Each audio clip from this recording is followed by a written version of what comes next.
Porém, Floriano Peixoto ele cumpre sua promessa e ao final do seu mandato ele organiza no Brasil o primeiro processo político eleitoral, em que aquele 1 ou 5% da população que podiam votar iriam às urnas para escolherem democraticamente quem seria o novo presidente da República. E o novo presidente da República do Brasil será o cafeicultor paulista Prudente de Moraes. Encerrada a República da Espada com os governos de Deodoro da Fonseca e Floriano Peixoto, vai iniciar um ciclo de presidentes civis governando o Brasil, naquilo que será a chamada República Oligárquica, que vai de 1894, quando Floriano Peixoto sai do poder, e vai até 1930, quando o Brasil será governado por Getúlio Vargas através da Revolução de 30.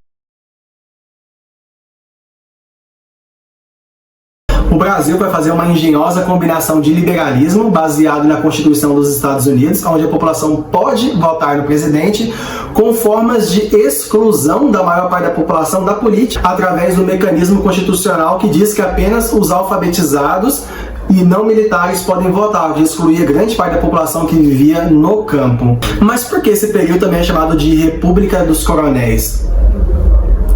Galera, vamos pensar no Brasil a nível municipal, dos municípios e do estado. Quem eram as pessoas mais ricas do município ou dos estados? Eram, em geral, os grandes fazendeiros, produtores de café, borracha, cacau, algodão, que exportavam esses produtos para o mundo e recebiam muito dinheiro. Muitos desses fazendeiros também eram chamados de coronéis, porque na época do Império, eles ou se voluntariavam para a Guarda Nacional, que vai ser dissolvida mais ou menos nessa época, ou eles forneciam homens armados para compor a Guarda Nacional, que foi o primeiro protótipo de exército do Brasil. E com isso eles ganhavam a patente de coronéis, que é uma patente que existe no exército, embora eles não fossem militares, eles fossem fazendeiros, mas eram chamados de coronéis por conta da participação na Guarda Nacional. O coronel era, em geral, um fazendeiro com muito poder que comandava a política a nível municipal e estadual. Geralmente era o coronel que, através do seu dinheiro ou através do amedrontamento, escolhia quem seriam vereadores escolhidos naquela região, quem seria o prefeito ou o governador do estado eleito naquele município ou naquele estado. Por quê, galera? Como que isso acontecia? A Constituição estabelecia que o voto era aberto. Então você falava em quem você votava e todo mundo sabia em quem você votava. Por todo mundo saber em quem você votou, isso possibilitava todo tipo de coerção. O coronel, utilizando o seu poder financeiro superior ao da vasta maioria da população, poderia presentear uma família com uma cesta básica, contanto que aquela família votasse no candidato indicado pelo coronel. E o coronel tinha como saber se você votou ou não naquele candidato. Ele poderia fornecer um trabalho, iniciou muitos empregados naquela época, ele poderia fornecer um par de sapatos, às vezes.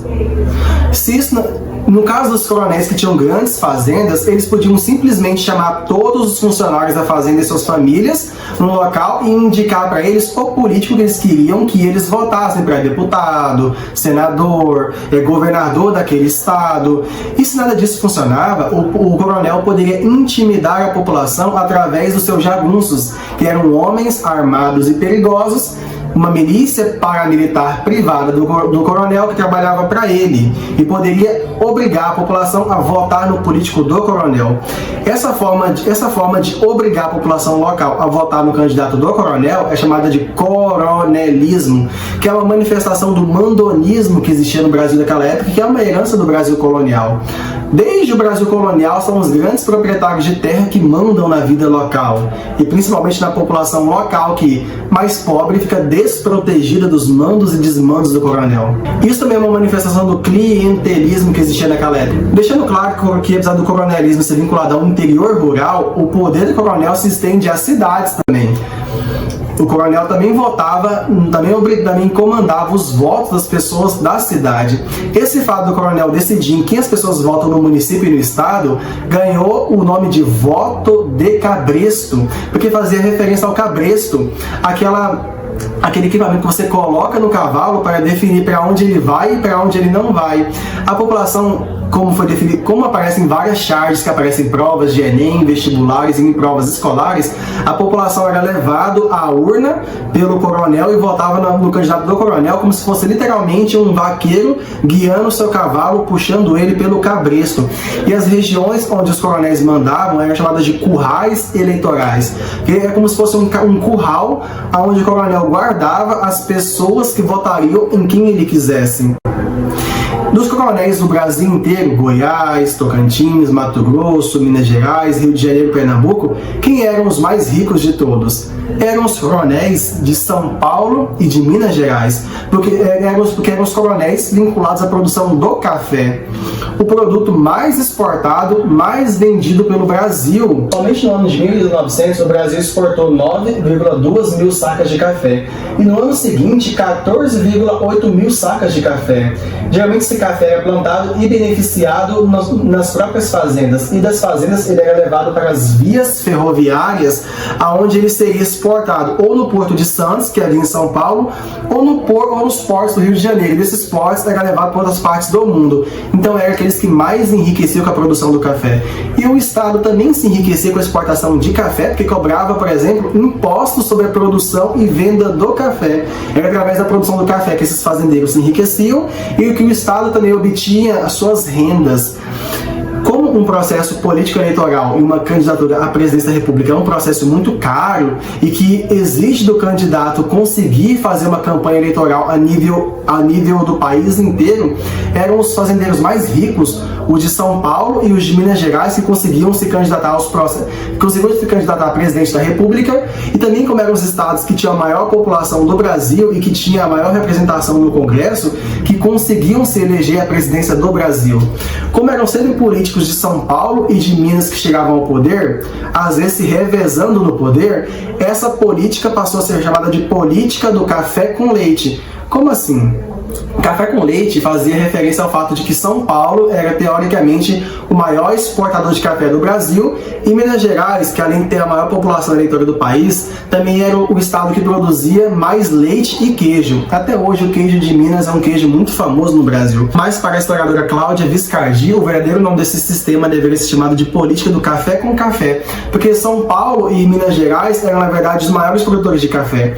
Apesar de Minas ser conhecida pelo seu leite, pelo seu queijo, era o café o eixo da economia mineira e a origem da riqueza dos grandes fazendeiros de Minas Gerais, que permite a eles concorrer com os de São Paulo. Os fazendeiros de Minas e os de São Paulo chegam a um acordo. Para evitar conflitos, se num ano um candidato de São Paulo se candidatasse à presidência da República, os fazendeiros de Minas Gerais iriam apoiar o candidato de São Paulo em troca de, no ano que vem, quando o candidato mineiro se candidatasse à presidência, os fazendeiros de São Paulo o apoiariam nessa campanha presidencial. E assim, ano após ano, mineiros e paulistas se revezariam na presidência da República, garantindo que os seus objetivos fossem sempre protegidos. Presidentes da República que viessem de Minas ou de São Paulo certamente criariam leis que defenderiam os interesses desses fazendeiros. Um exemplo disso, por exemplo, é o Convênio de Taubaté, lei instituída futuramente no Brasil para permitir aos estados comprarem o excedente de café produzido para garantir os lucros dos grandes fazendeiros de café de Minas e São Paulo. Podemos dizer, galera, que se constitui nesse momento um complexo oligárquico cafeeiro. Isso também nos ajuda a entender por que o Brasil daquela época era chamado de república oligárquica.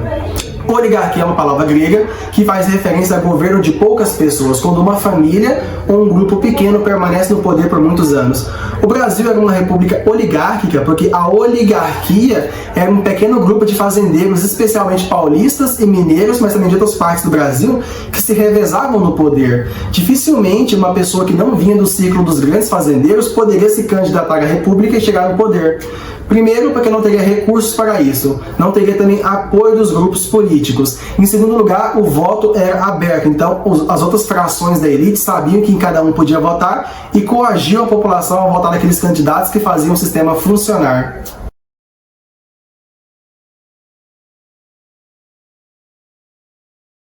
E na base desse complexo oligárquico cafeeiro, Prudente de Moraes é eleito como primeiro presidente civil do Brasil no ano de 1894, logo depois que Floriano Peixoto saiu do poder. Ele é o terceiro presidente do Brasil, porém o primeiro presidente civil, ou seja, um presidente que não vem dos círculos militares.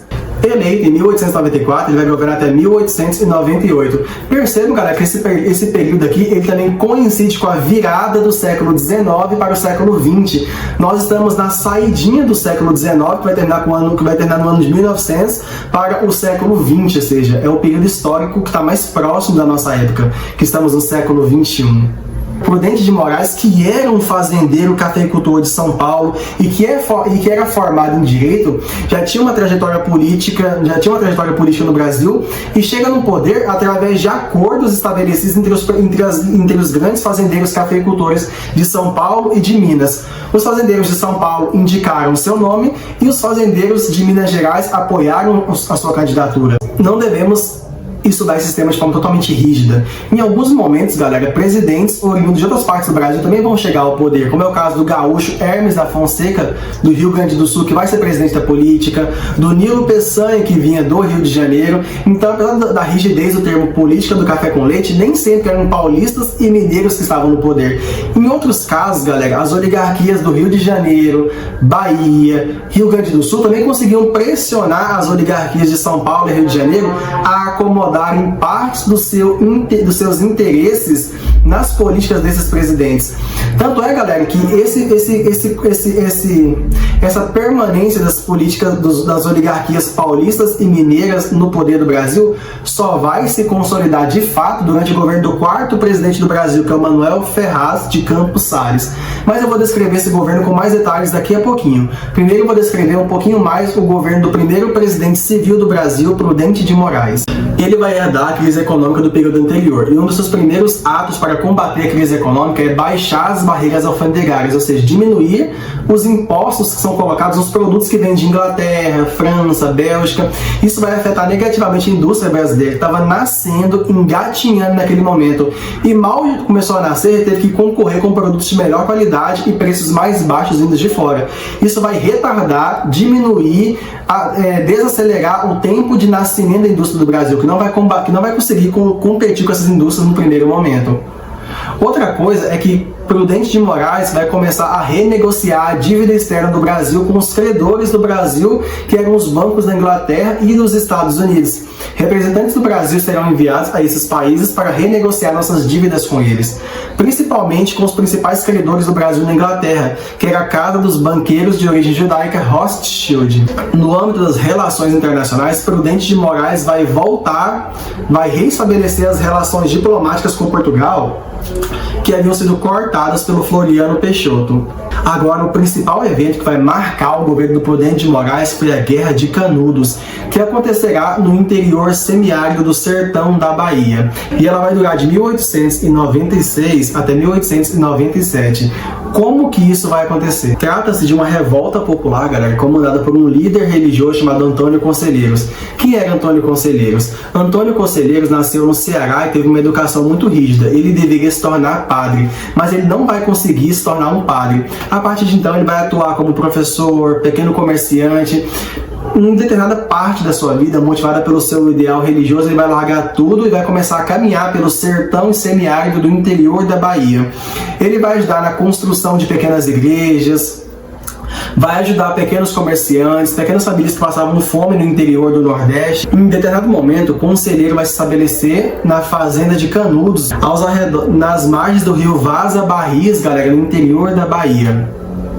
A população muito pobre da região do interior da Bahia vai começar a seguir o Antônio Conselheiros durante suas pregações no interior da Bahia. Antônio Conselheiros, ele pode ser classificado como um líder messiânico, porque ele se definia quase como um Messias, alguém enviado por Deus para acabar com a fome e com a pobreza dos trabalhadores do semiárido nordestino da Bahia. Aos poucos, as pessoas que vão se juntando em torno de Antônio Conselheiros vão formar nas terras da fazenda de Canudos um gigantesco arraial que chegou a ter em seu auge de 25 a 30 mil pessoas. Na fazenda de na região de Canudos, então, vai se fundar uma gigantesca comunidade que tinha de 25 a 30 mil pessoas, que viviam de forma comunitária. O que quer dizer? Eles utilizavam as terras daquela região para produzir bens alimentícios que seriam compartilhados por toda a comunidade. E o trabalho de levantar casas, igrejas, construir ferramentas e produtos para venda era um trabalho comunitário. Todos ajudavam e as rendas desse trabalho era distribuída de forma igualitária para cada membro da sociedade. Maurício Vinhas de Queiroz, um famoso historiador, define o messianismo como um resultado de duas questões. Primeiramente, a pobreza do interior do Brasil, que era muito grande naquela época, quando a desigualdade social, muitas pessoas pobres, recém-saídas da escravidão, mas que não tinham trabalho, nem lugar onde morar, oriundas de uma população que tinha que se submeter a mandos e desmandos de coronéis que eram muito violentos, com grande religiosidade popular.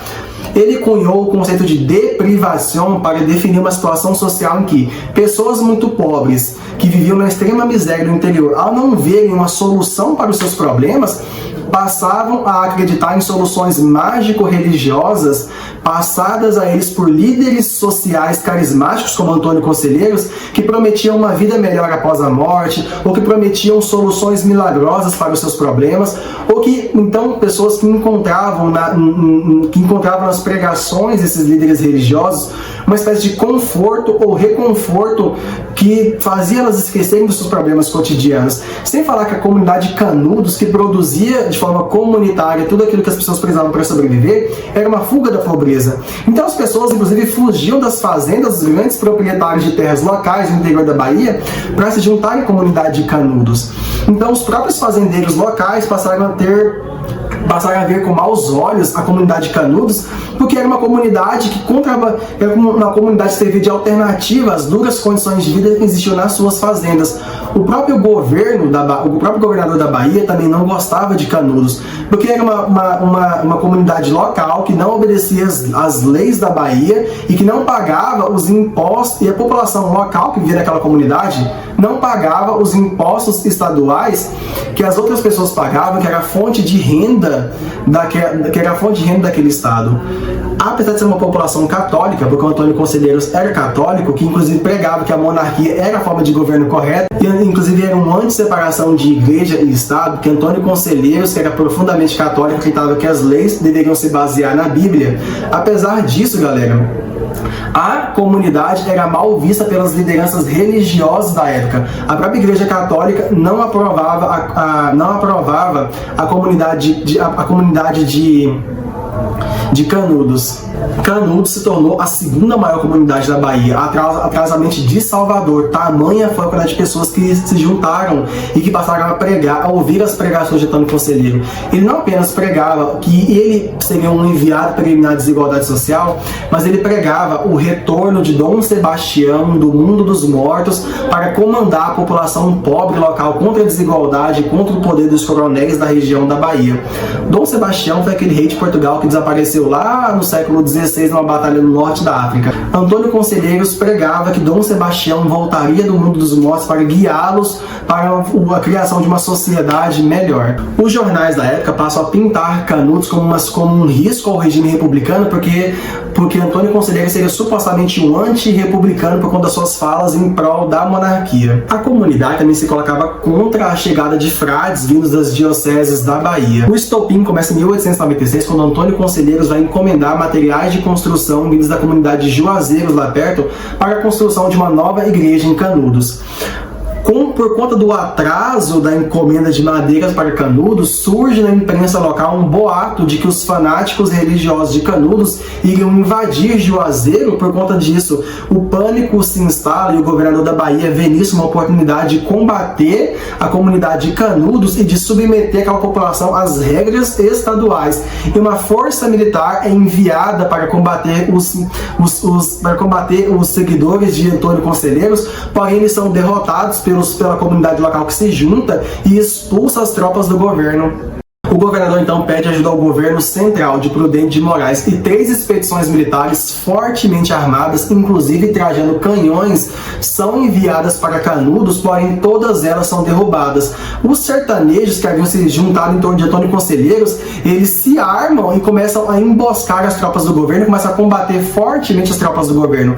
Vamos lembrar, pessoal, que eram pessoas que haviam saído da extrema miséria, que estavam tendo uma melhoria de vida e que estavam fortemente munidas de um fanatismo religioso que dizia a elas que elas estavam indo em direção à salvação ou ao estabelecimento de uma justiça social. Então, munidos pela privação, pela dificuldade de vida e por um pensamento de que eles estavam seguindo um líder religioso que era o Messias, eles conseguem derrotar 3 expedições militares do governo. O jornalista Euclides da Cunha, que inclusive é um dos mais renomados escritores da literatura brasileira, que vai escrever livros como Os Sertões, é enviado pelo jornal O Estado de São Paulo para cobrir a Guerra de Canudos, o que inclusive vai originar um livro dele que era Memórias sobre Canudos. A comunidade ela é derrotada por uma 4ª expedição vinda do governo federal, que vai cercar a cidade por vários meses, impedindo que comida fosse comprada ou que mantimentos viessem de fora, e que vai começar também, galera, a incendiar as casas da comunidade de Canudos.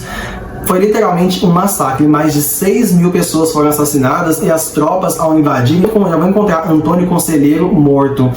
Os jornais da época vão retratar a comunidade de Canudos como uma horda de ignorantes e fanáticos religiosos que seguiam Antônio Conselheiros com o objetivo de derrubar a república e instaurar a monarquia.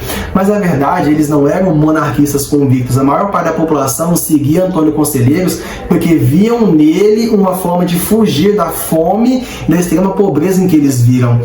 O historiador Boris Fausto até admite que existia ali uma pitada de fanatismo religioso e até concordam que eles agiram com barbaridade ao combater as tropas do governo, mas também afirma que as tropas do governo e o regime republicano também foram bárbaros ao combater a comunidade sem nem ao menos tentar entender os motivos que levaram aquela população tão pobre do interior a se juntar em torno da figura de Antônio Conselheiros. Era uma população muito pobre que viu naquela comunidade e naquele líder religioso uma fuga da desigualdade social. Logo depois da destruição da comunidade de Canudos, as tropas voltam para a capital, que era o Rio de Janeiro, e lá é feita uma festa em comemoração à derrubada da comunidade de Canudos. Naquele momento, um homem armado tenta matar o presidente Prudente de Moraes, só que ele é detido e morto. Investigações apontam o vice-presidente da República, Manuel Vitorino, como possível mandante do assassinato a Prudente de Moraes. Por quê? Manuel Vitorino era um militar. Prudente de Moraes havia escolhido Manuel Vitorino como seu vice-presidente para poder conciliar-se com o exército e poder governar com o seu apoio. Porém, suspeitava-se que Manuel Vitorino teria tentado matar Prudente de Moraes para que ele, um militar, virasse o novo presidente do Brasil, colocando assim, galera, o exército novamente no poder. As investigações não comprovaram se de fato foi ele, mas através disso, Prudente de Moraes também acionou o estado de sítio, que deu a ele a permissão, por dentro da Constituição, de perseguir todos os seus opositores.